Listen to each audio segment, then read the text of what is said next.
Okay, so what is a rhythm? I love to ask my pupils this question. What is a rhythm? And I always get the same answers. It's a beat. It's fitting a note in on the beat and something to do with a beat. Well, actually, no. A rhythm isn't a beat. A beat is a beat. In every piece of music, we have a pulse, what we call the tempo or the speed of the song. And this is our beat.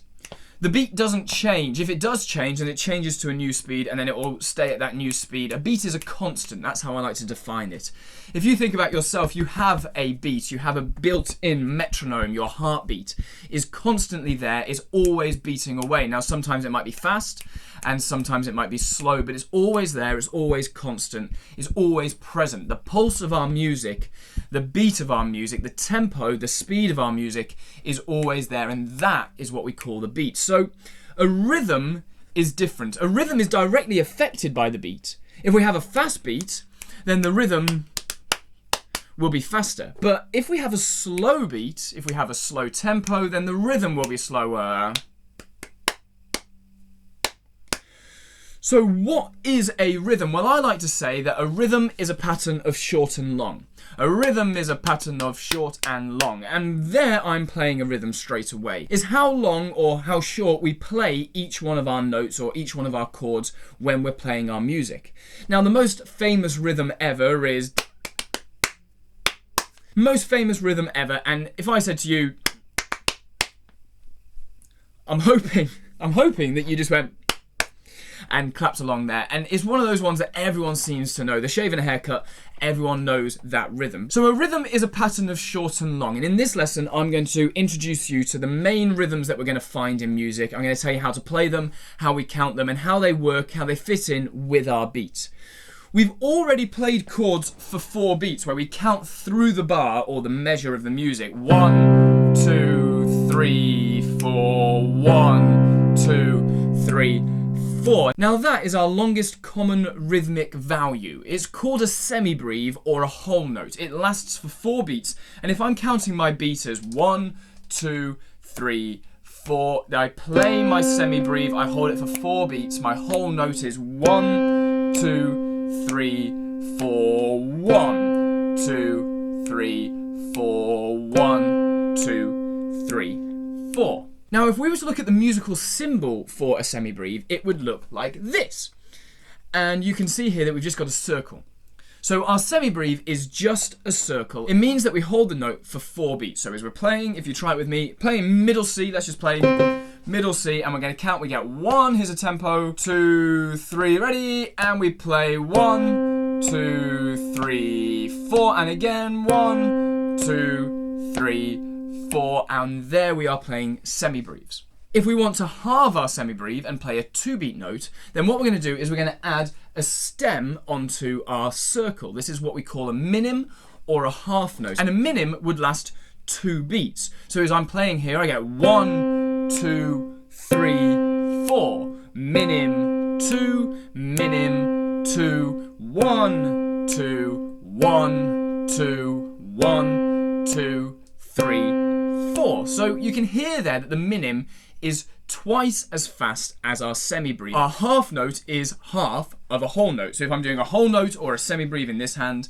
and a minim in this one, I would get this. 1, 2, 3, 4, 1, 2, 3, 4. And by combining them together, I'm starting to make music. I'm changing the values of these notes and making one longer and one shorter. So those are our 2 longer rhythms. Now we do have ones that are a little bit longer than that, but most music, the vast majority of music that you're going to be learning, at least at this stage, will be counting in 4 beats in a bar, so we don't need to go any longer than a semi-breve right now, because we don't need to count more than 4.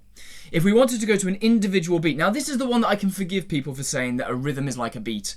A rhythm is a beat is a rhythm, and all the rest of it, because this is a 1-beat note.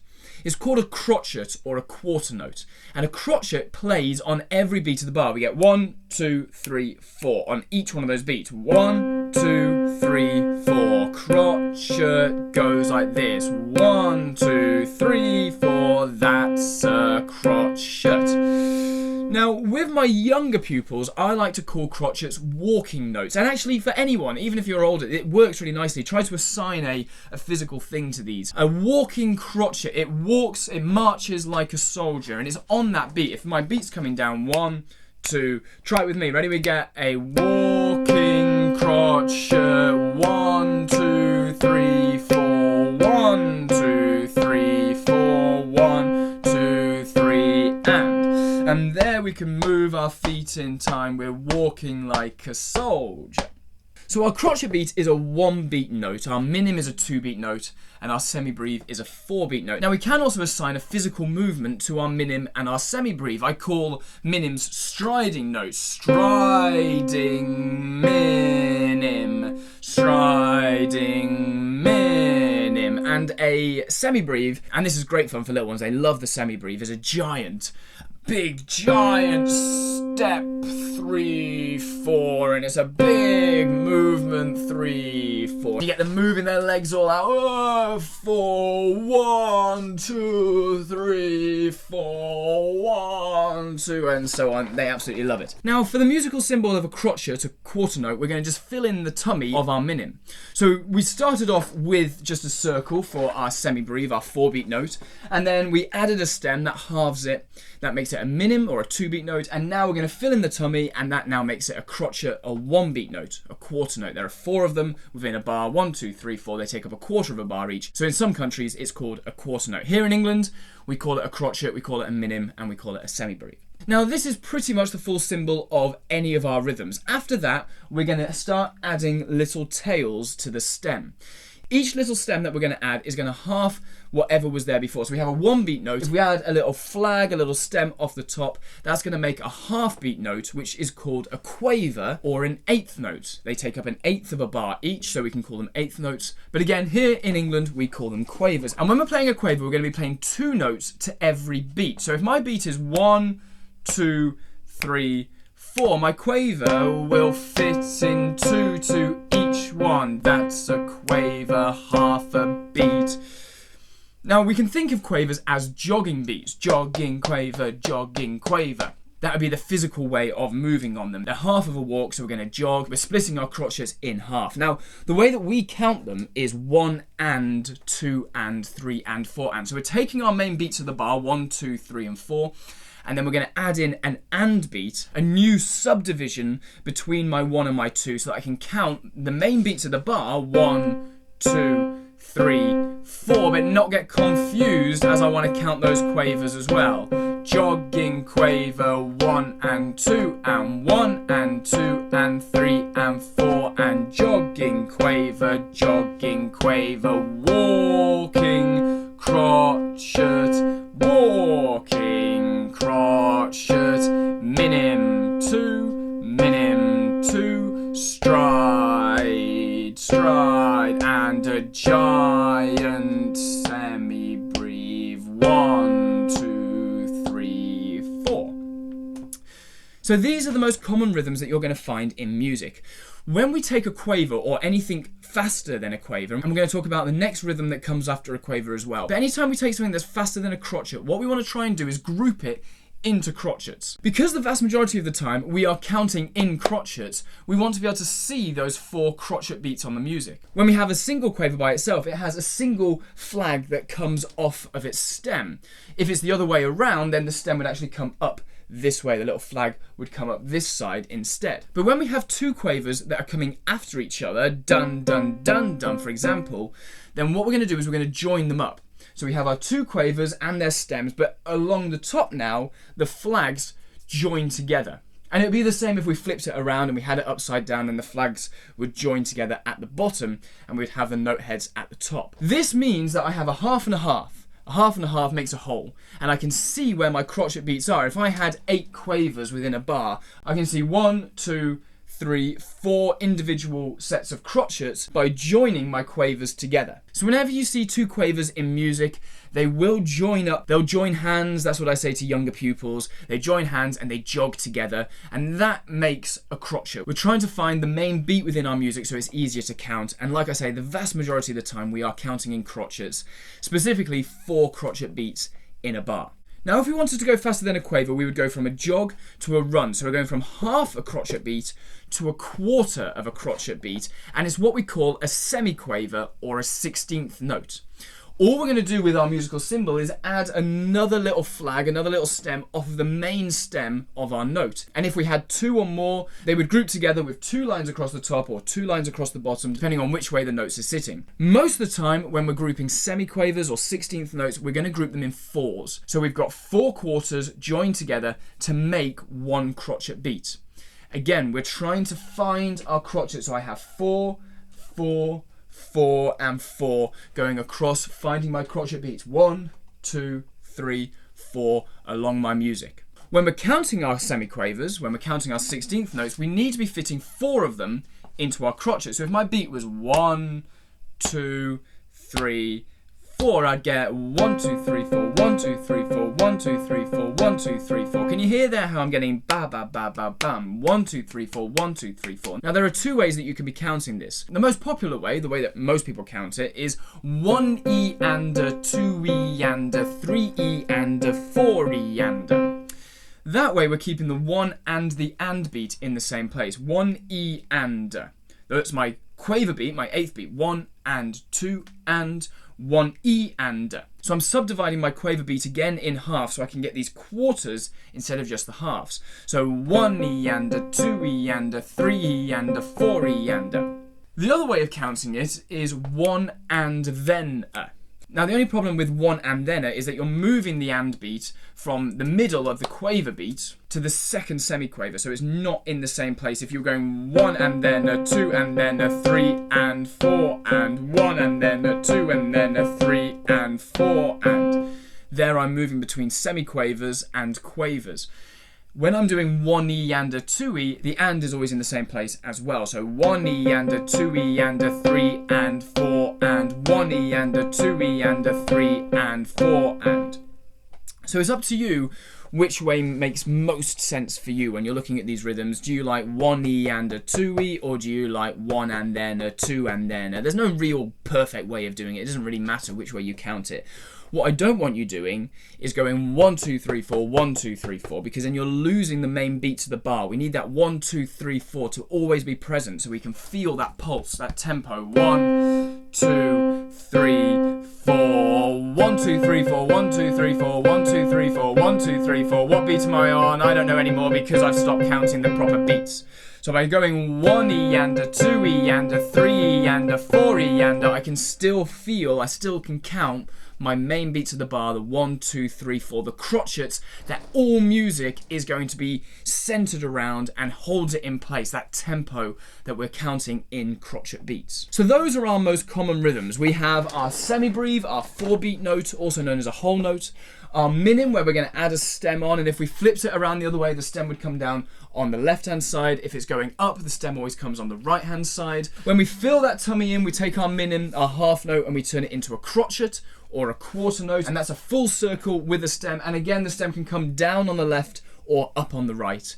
And then we're going to start adding on our little flags, our little extra stems off of the main stem. 1 little flag would be a quaver or an 8th note, 2 would be a semi-quaver or a 16th note. And we would just keep subdividing from there. If we had 3, it would take us to a 32nd note, known as a demi-semi-quaver. Or 4 would take us to a 64th note, known as a hemi-demi-semi-quaver. And we just keep going on from there. The fastest rhythmic division is a 512th note. Now, we're not going to talk any more about that today because you'll never see it in any music because it's ridiculous.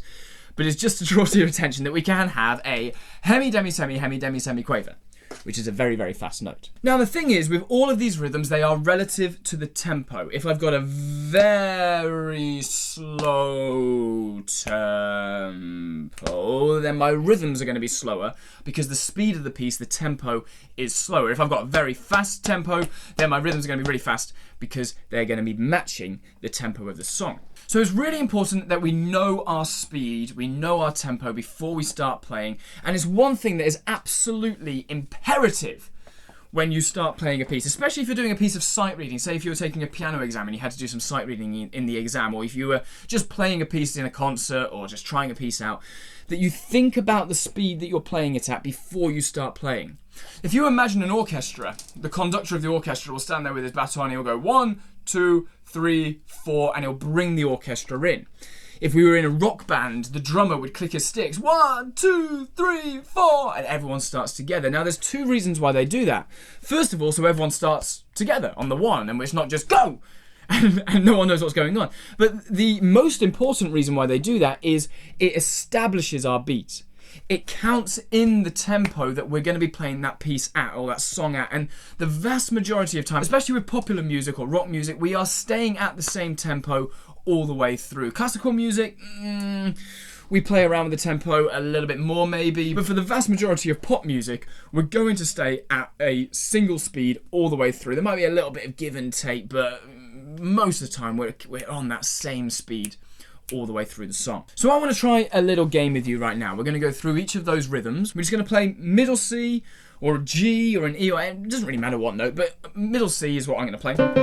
Stick on that middle C, and we're going to try and play our different rhythms, and I'm going to put them up next to me here so that you can see them as we're going to be playing them. We're going to start with a crotchet, and then we're going to go slower. We're going to go down to a minim. So we're going to keep a nice steady tempo right now. In fact, that's why we use a metronome, so that we can keep our beat for us. So we count 1, 2, 3, 4, 1. We'll put that on there, look, 2, 3, 4. Let's try playing crotchets in time with this metronome. Nice slow tempo. Are you with me? Middle C, 1, 2. Play each one on the beat. Here we go. It's a walking crotchet. 1, 2, 3, 4. 1, 2, 3, 4. 1, 2, 3, and stop. That's how we're doing our crotchets, our walking beats, our quarter notes. Hopefully that was pretty easy, not too much to think about. Let's try and do our minims now, our half notes. We're going to be playing one note for 2 clicks of the metronome. So here's my beat, I'm counting it through 1, 2, ready, 3, and 4. We get minim, 2, minim, 2, 1, 2, 1, 2. It's a stride.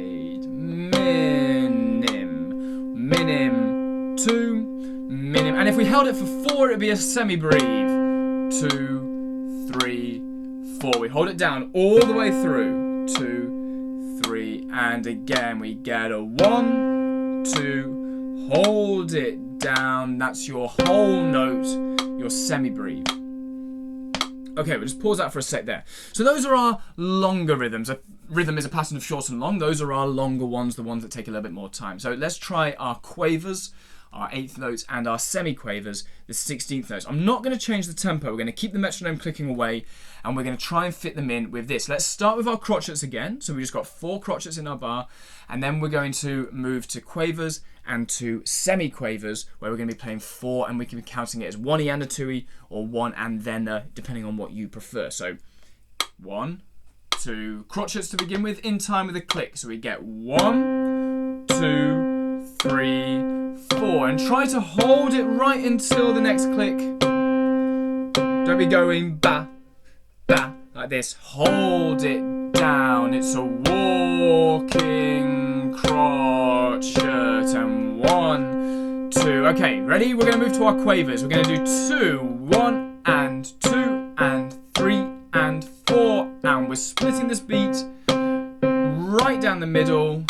1, and 2, and 3, and 4, and 1, and 2, and 3, and 4. Back to crotchets. 1, 2, 3. Join me. There we go. It's a 1, 2, 3. Now, if we're going to go to a semi-quaver, we're going to be splitting this into 4. 1, and then a 2, and then a 1E, and a 2E, and a... Are you ready? Play with me. 1E, and a 2E, and a 3E, and a 4E, and a 1E, and a 2E, and a 3E, and a 4. 1, and then a 2, and then a 3, and then a 4. 1E, and a 2E, and a... Back to a quaver, splitting it in half is 1, and 2, and 3, and 4.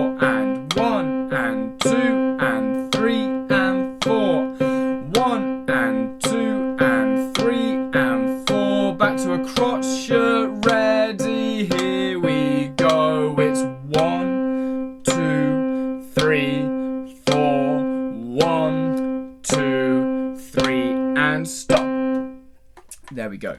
On a nice slow tempo, hopefully that's making sense. Now I just want to have a little bit of fun. Can we have a little bit of fun? Let's have a little bit of fun. Let's bring this little thingy down here a little bit and let's just make that tempo a bit faster. So this is now my crotchet. 1, 2, 3, 4. Ready? We're going to play our crotchet in time with that. Here we go. 1, 2, 3, 4. 1, 2, 3. Play with me. This is just middle C. We're counting each one on the beat. It's 1, 2, 3, 4. 1, 2, 3. Now let's try and do our quavers. Ready? We're going to split it in two. It's 1 and 2 and 3 and 4 and 1 and 2 and 3 and 4 and 1 and 2 and 3 and 4 and 1 and 2 and 3 and 4 and 1 and then a 2 and then a 3 and then a 4 and then a 1 and then a 2 and then a 3 and then a 4 and then a 1 and then a 2 and then a 3 and then a 4 and then a 1 and then a 2. Okay, that was a bit silly. But the point is that if it's a really fast tempo, those faster rhythms become near on impossible. In fact, with piano, we end up doing with two hands to be able to play those even faster. When we're doing a much quicker tempo like that, more often than not, the rhythms aren't going to be there because the tempo's already fast. The faster rhythms, things going more than a 16th note, our semi-quaver, will only really come in on a slower tempo when that little ball is right up here at the top of our metronome. Here it's very easy to play our 16th note. It'd be even easy to play a 32nd note, a demi-semi-quaver. But right now, we're not going to worry about those. Now there is one other thing that I want to talk about in this video. We've talked about 4 beats, 2 beats, 1 beat, half beat, quarter beat as well, but we haven't talked about those ones in between.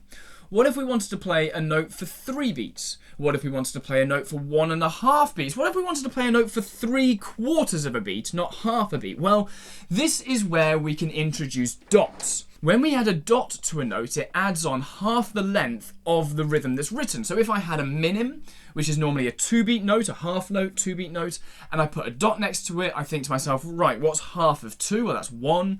2 plus 1 is 3. So for a 3-beat note, it would be what we call a dotted minim, a dotted half note.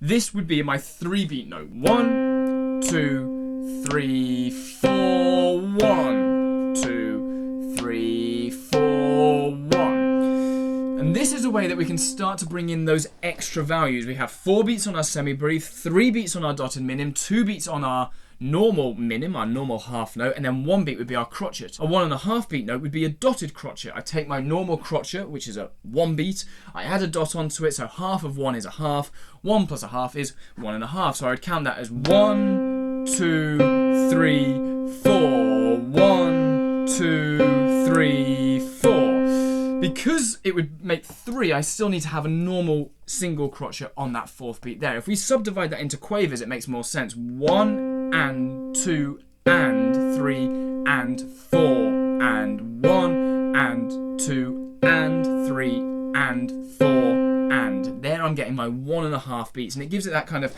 swingy ba ba ba ba ba ba ba ba ba bum. And it starts to get that little bit of a swing going in. That would be my dotted crotchet that's bringing in that swing. So we've gone from 4 to 3 to 2 to 1.5. Then we've got our 1 and then our half beat note of a quaver. Well, if we made that a dot, that would be my 3/4 of a beat. 1 E and a, 2 E and a. It sounds pretty much the same as a dotted crotchet at that speed because, well, I've slowed it down to be able to make it easier. We're counting in the semi-quavers there. And that's the other thing to think about with these is how we can actually count them as we're going through. How can you subdivide those notes so it makes it easier to count? Crotchets straight down on the beat. That's not hard. Quavers 1 and 2 and definitely worth doing. This is something that drummers do to be able to make it easier to count on their drum parts when they're doing different rhythms. And we're going to be doing the same thing. Just because one hand is playing crotchets doesn't mean the other hand will be playing crotchets as well. This could be playing quavers. Or this could be playing minims. So it's holding as my left hand as my right hand is moving at twice the speed. So I could be doing different rhythms here, I could be doing different rhythms here, combining them together to make something more interesting than just 1, 2, 3, 4, 1, 2, 3, 4, 1, 2, 3, 4, 1, 2, like we'd be doing doing in the last few lessons. This is taking you on to that next stage of your playing, and it's also introducing you to the dots. The sheet music that we're going to be reading. We're going to be learning all about these dots, and it's really important that we understand the rhythm symbols, the way that we write these rhythms, before we start putting them onto the lines and actually talking about the different notes that we're going to be playing. How can we then start to make these patterns of short and long? Instead of just playing the same rhythm over and over again, how can we start to make... Well, it's actually quite simple. We're going to take, say, a crotchet, and then add 2 quavers, and then add 4 semi-quavers, for example, and then another crotchet. And if we did that, we would get 1, 2, and 3, and then a 4. 1, 2, and 3, and then a 4. And straight away now, I'm starting to make a rhythm. Does this make sense? How we can start putting these rhythms in. In fact, one thing that I love to do is rhythm games, where I say to pupils, and do this for me now actually, have a think about this. So if you could have whatever you wanted for dinner tonight, what would you choose?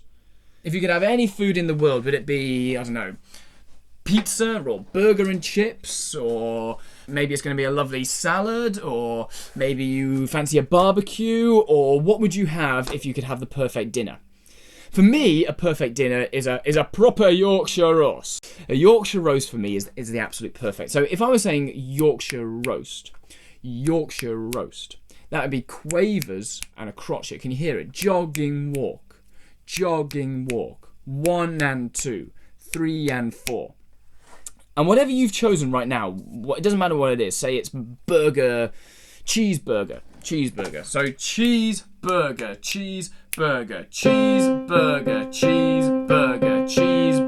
You're playing a rhythm. Now if we added cheeseburger and Yorkshire roast, cheeseburger and Yorkshire roast together, then we'd get cheeseburger, Yorkshire roast. Cheeseburger, Yorkshire roast. I've now made that rhythm slightly longer. And if I said to you, okay, now I want you to think to me, what is your favourite TV show? Have you got a favourite TV show? Whatever your favourite TV show is, whatever you're thinking right now. And it's funny how there's always one person in the class who says Friends, and Friends is just a crotchet. Friends. So don't do Friends or something like that. Something like, I don't know, The Big Bang Theory. The Big Bang Theory. That's a great rhythm. The Big Bang Theory. The Big Bang Theory. Or something with just more than one word. Lost. Lost. There we go. That's one word. So something with a little bit more. We'll use The Big Bang Theory as an example. So we've got The Big Bang Theory. The Big Bang Theory. Cheeseburger, Yorkshire roast. The Big Bang Theory. Cheeseburger, Yorkshire roast. The Big Bang Theory. And if we were to write that up as a rhythm, it would look like this.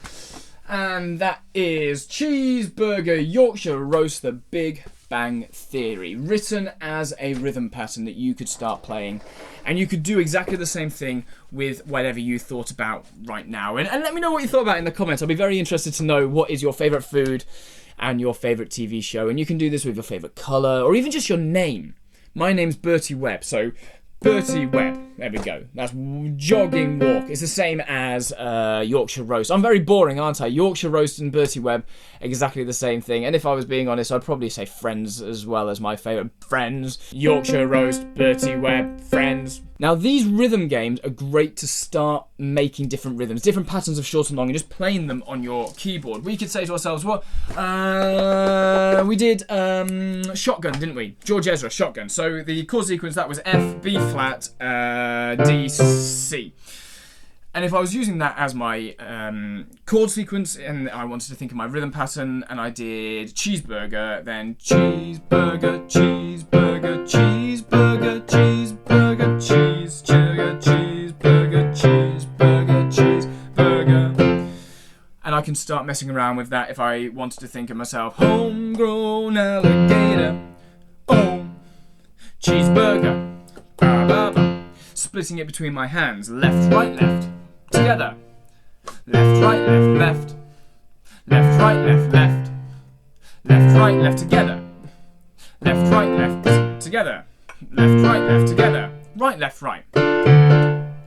Together. And I'm starting to bring in that extra character, that extra movement within the song because I'm using my patterns of short and long, my rhythms. Now, before I let you go off and practice different rhythms, and all of these are in the PDF linked in the description, as always, something for you to be practicing, and try it with the songs that we've already talked about. I'm not going to give you any new songs in this video because I don't want to confuse you with loads of new chord sequences and new things to be doing. I want you to use songs that we've already talked about. The songs you've been learning since our last video that you've been picking up by ear and trying to work out the notes for them, now you can listen to them and try and work out the rhythm patterns that are going on as well. Is it going da da da da da da da da? Is it going da da da da da da da da da da dum or whatever?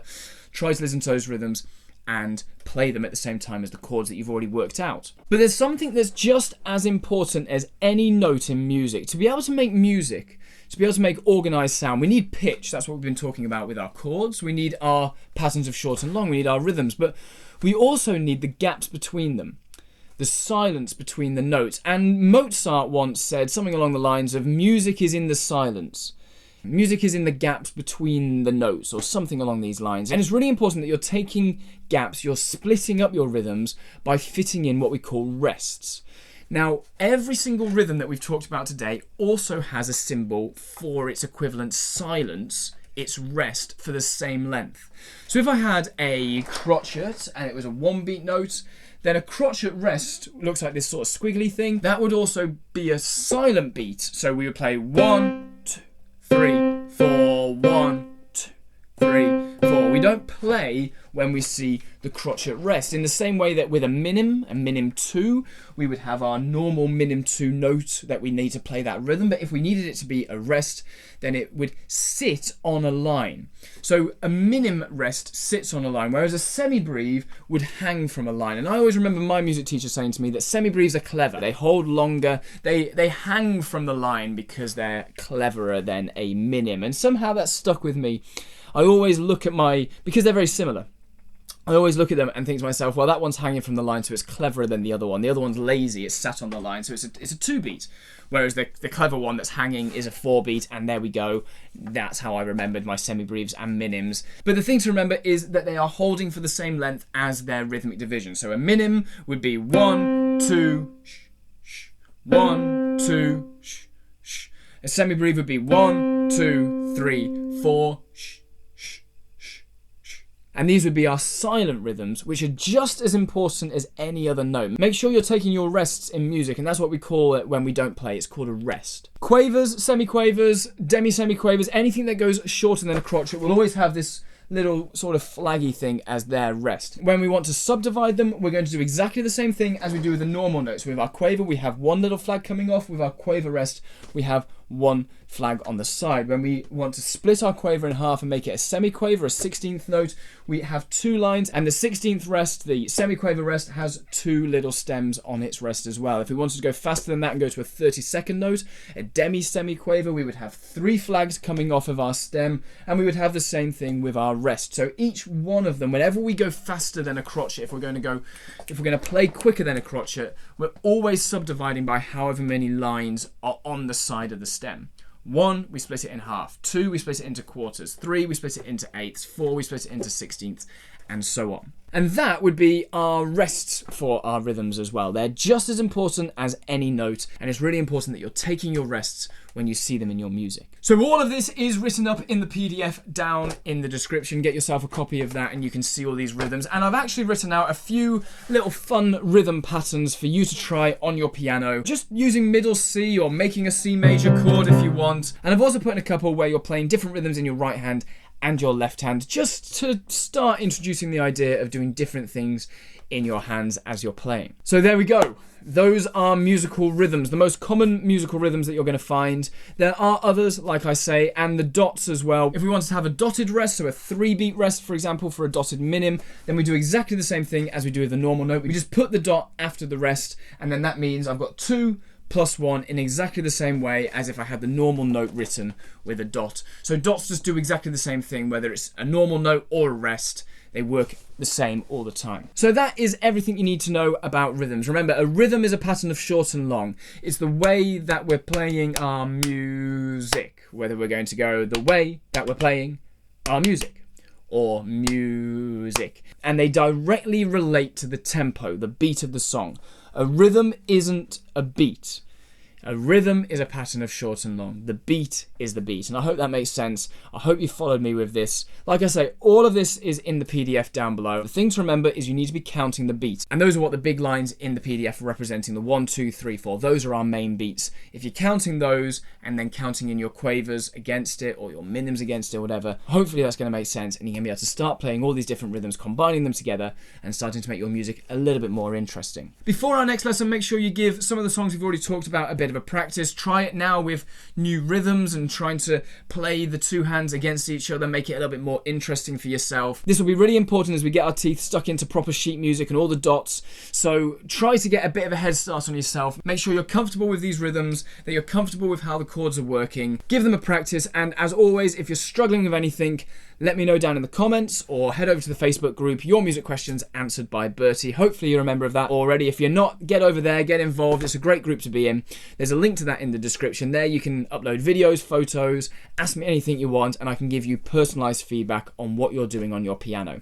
I hope that'll be really useful for you. And like I say, I'm here to support you as you're learning the piano. So if you are struggling with anything, please let me know and I'll do my best to help you out. I hope that's all made sense and you've enjoyed this video. If you have, then please give it a big thumbs up and make sure you click that subscribe button down below.